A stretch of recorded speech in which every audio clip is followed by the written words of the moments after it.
कलयुग की भविष्यवाणी तो श्री कृष्ण जी ने पहले ही कर दी थी। पुराणों में लिखा था कि जो व्यक्ति संगठन या समाज वेद विरुद्ध आचरण कर भारत की धार्मिक और सांस्कृतिक एकता को खंडित करेगा, उसका आने वाला समय में समूल नाश हो जाएगा। पुराणकार मानते हैं कि जैसे जैसे कलयुग आगे बढ़ेगा, वैसे वैसे भारत की गद्दी पर वेद विरोधी लोगों का शासन होने लगेगा।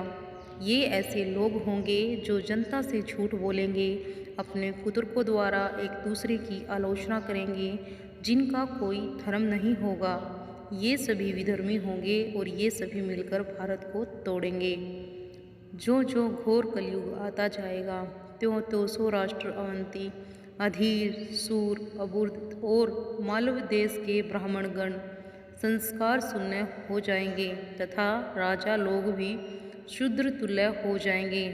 अपनी तुच्छ बुद्धि को ही शाश्वत समझकर कुछ मूर्ख ईश्वर की तथा धर्म ग्रंथों की प्रामाणिकता मांगने का दुस्साहस करेंगे। इसका अर्थ है कि उनके पाप जोर मार रहे हैं। सभी वेदों को छोड़कर संस्कार शून्य हो जाएंगे। तब सिंधु तट, चंद्रभाग का तटवर्ती प्रदेश, कौंतीपुरी और कश्मीर मंडल पर प्राय शूद्रों का संस्कार, ब्रह्म तेज से हीन नाम मात्र के द्विजों का और मल्लेच्छों का राज होगा। सबके सब राजा आचार विचार में मलेच्छ प्राय होंगे। वे सब एक ही समय में भिन्न भिन्न प्रांतों पर राज करेंगे। ये सब के सब परले सिरे के झूठे, अधार्मिक और सौलभ दान करने वाले होंगे। छोटी बातों को लेकर ही क्रोध के मारे आग बबूला हो जाएंगे। ये दुष्ट लोग स्त्री, बच्चों, गौओं और ब्राह्मणों को मारने में भी नहीं हिचकेंगे। दूसरों की स्त्री और धन हथिया लेने में ये सदा उत्सुक रहेंगे। ना तो इन्हें बढ़ते देर लगेगी, ना घटते। इनकी शक्ति और आयु थोड़ी होगी। राजा के वेश में ये मलेच्छ ही होंगे। वे लूट खसोट कर अपनी प्रजा का खून चूसेंगे। जब ऐसा शासन होगा तो देश की प्रजा भी वैसे ही स्वभाव, आचरण, भाषण की वृद्धि हो जाएगी। राजा लोग तो उनका शोषण करेंगे ही, आपस में भी वो एक दूसरे को उत्पीड़ित करेंगे। भविष्य में पुराण अनुसार ब्रह्मा जी ने कहा था कि हे नारद, भयंकर कलयुग के आने पर मनुष्य का आचरण दुष्ट हो जाएगा और योगी भी दुष्ट चित्त वाले होंगे। संसार में परस्पर विरोधी फैल जाएगा। द्विज यानी ब्राह्मण, क्षत्रिय, वैश्य दुष्ट कर्म करने वाले होंगे और विशेषकर राजाओं में चरित्रहीनता आ जाएगी। देश देश और गांव गांव में कष्ट बढ़ेगा। संत जन दुखी होंगे। अपने धर्म को छोड़कर लोग दूसरे धर्म का आश्रय लेंगे। देवताओं को देवत्व भी नष्ट हो जाएगा और उनका आशीर्वाद भी नहीं रहेगा। मनुष्यों की बुद्धि धर्म से विपरीत हो जाएगी और पृथ्वी पर मल्लेच्छों के राज्य का विस्तार हो जाएगा। महर्षि व्यास जी के अनुसार कलयुग में मनुष्यों में वर्ण और आश्रम संबंधी प्रवृत्ति नहीं होगी। वेदों का पालन कोई नहीं करेगा। कलयुग में विवाह को धर्म नहीं माना जाएगा। शिष्य गुरु के अधीन नहीं रहेंगे। पुत्र भी अपने धर्म का पालन नहीं करेंगे। कोई किसी कुल में पैदा ही क्यों ना हुआ हो, जो बलवान होगा वही कलयुग में सबका स्वामी होगा। सभी वर्णों के लोग कन्या बेचकर निर्वाह करेंगे। कलयुग में थोड़े से धन से ही मनुष्यों में बड़ा घमंड होगा। स्त्रियों को अपने केशों पर ही रूपवती होने का गर्व होगा। कलयुग में स्त्रियां धनहीन पति को त्याग देंगी। उस समय धनवान पुरुष ही स्त्रियों का स्वामी होगा। जो अधिक देगा उसे ही मनुष्य अपना स्वामी मानेगा। उस समय लोग प्रभुता के ही कारण संबंध रखेंगे। द्रव्य राशि घर बनाने में ही समाप्त हो जाएगी। इसे दान पुण्य के काम नहीं होंगे। बुद्धि धन के संग्रह में ही लगी रहेगी। सारा धन उपभोग में ही समाप्त हो जाएगा। कलयुग की स्त्रियां अपनी इच्छा के अनुसार आचरण करेगी। हाव भाव विलास में ही उनका मन लगा रहेगा। अन्याय से धन पैदा करने वाले पुरुषों में उनकी आसक्ति होगी। कलयुग में सब लोग सदा सबके लिए समानता का दावा करेंगे। कलयुग की प्रजा बाढ़ और सूखे के भय से व्याकुल रहेगी। सबके नेत्र आकाश की ओर लगे रहेंगे। वर्षा न होने से मनुष्य तपस्वी लोगों की तरह फल, मूल व पत्ते खाकर और कितने ही आत्मघात कर लेंगे। कलयुग में सदा अकाल ही पड़ता रहेगा।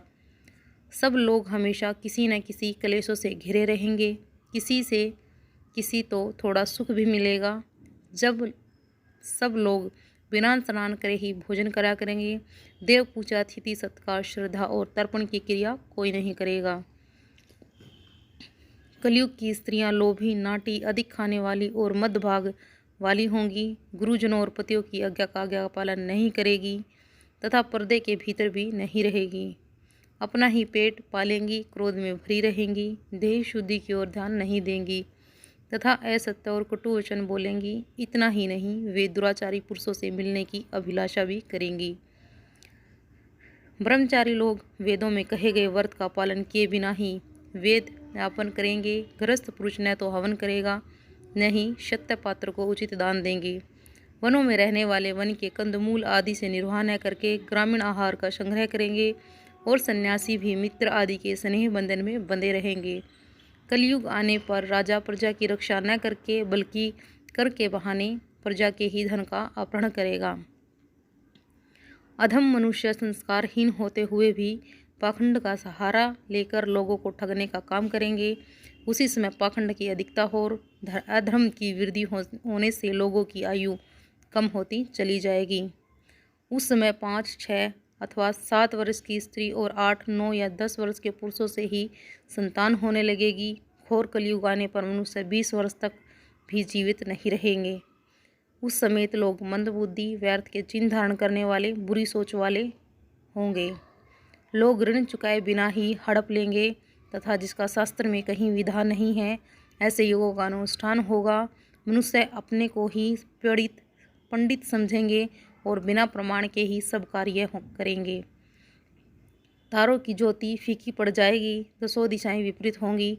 पुत्र पिता को तथा बहू सास को काम करने भेजेंगी। कलयुग में समय के साथ साथ मनुष्य वर्तमान पर विश्वास करने वाले, शास्त्र ज्ञान से रहित, दंभी और अज्ञानी होंगे। जब जगत के लोभी सर्वभक्षी हो जाएं, स्वयं ही आत्मरक्षा के लिए विवश हों तथा राजा उनकी रक्षा करने में असमर्थ हो जाएंगे और मनुष्य में क्रोध लोभ की अधिकता हो जाएगी। कलयुग के अंत के समय बड़े बड़े भयंकर युद्ध होंगे। भारी वर्षा, प्रचंड आंधी, जोरों की गर्मी पड़ेगी। लोग खेती काट लेंगे, कपड़े चुरा लेंगे, पानी पीने का सामान और पेटियां भी चुरा ले जाएंगे। चोर अपनी ही जैसे चोरों की संपत्ति चुरा लेंगे। हत्यारों की भी हत्या होने लगेगी। चोरों से चोरों का नाश हो जाने के कारण जनता का कल्याण होगा।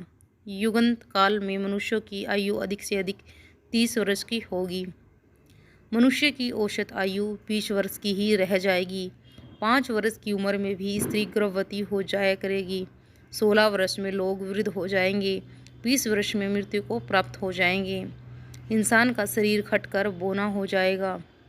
ब्रह्मा व वर्त पुराण में बताया गया है कि कलयुग में ऐसा समय भी आएगा जब इंसान की उम्र बहुत कम रह जाएगी।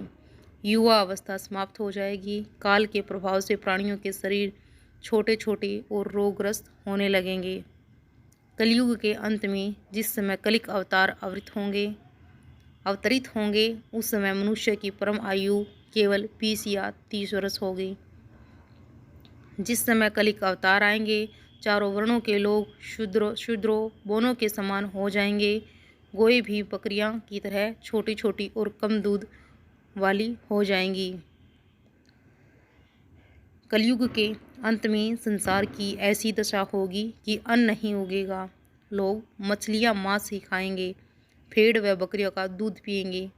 गाय तो दिखना ही बंद हो जाएंगी, वह बकरी समान होंगी। एक समय ऐसा आएगा जब जमीन से अन्न उपजना बंद हो जाएगा, पेड़ों पर फल नहीं लगेंगे। धीरे धीरे ये सारी चीज़ें विलुप्त हो जाएंगी। गाय दूध देना बंद कर देंगी। स्त्रियां कठोर स्वभाव वाली व कड़वा बोलने वाली होंगी। वे पति की आज्ञा नहीं मानेंगी। जिसके पास धन होगा उसी के पास स्त्रियां रहेंगी। मनुष्यों का स्वभाव गधों जैसा दुस्सह केवल गृहस्थी का भार ढोने वाला रह जाएगा। लोग विषयी हो जाएंगे। धर्म कर्म का लोप हो जाएगा। मनुष्य जप रहित, नास्तिक व चोर हो जाएंगे। सभी एक दूसरों को लूटने में लगे रहेंगे। कलयुग में समाज हिंसक हो जाएगा। जो लोग बलवान होंगे उनका ही राज चलेगा। मानवता नष्ट हो जाएगी। रिश्ते खत्म हो जाएंगे। एक भाई दूसरे भाई का ही शत्रु हो जाएगा। पुत्र पिता का और पिता पुत्र का वध करके भी उद्विग्न नहीं होंगे। अपनी प्रशंसा के लिए लोग बड़ी बड़ी बातें बनाएंगे, किंतु समाज में उनकी निंदा नहीं होगी। उस समय सारा जगत मल्लेच हो जाएगा। इसमें संशय नहीं है कि एक हाथ दूसरे हाथ को लूटेगा। कलयुग में लोग शास्त्रों से विमुख हो जाएंगे। अनैतिक साहित्य ही लोगों की पसंद हो जाएगा। बुरी बातें, बुरे शब्दों का ही व्यवहार किया जाएगा। स्त्री और पुरुष दोनों ही अधर्मी हो जाएंगे। स्त्रियां पतिव्रता धर्म का पालन करना बंद कर देगी और पुरुष भी ऐसा ही करेंगे। अंत में इस घोर कली काल से बचने का एकमात्र तरीका यही है कि व्यक्ति को वेदों की ओर लौट आना चाहिए और हर समय हरि कीर्तन करके खुद को सुरक्षित रखना चाहिए। जो व्यक्ति धर्म से विमुख होकर रहेगा वह कभी भी अकाल मौत को प्राप्त होगा।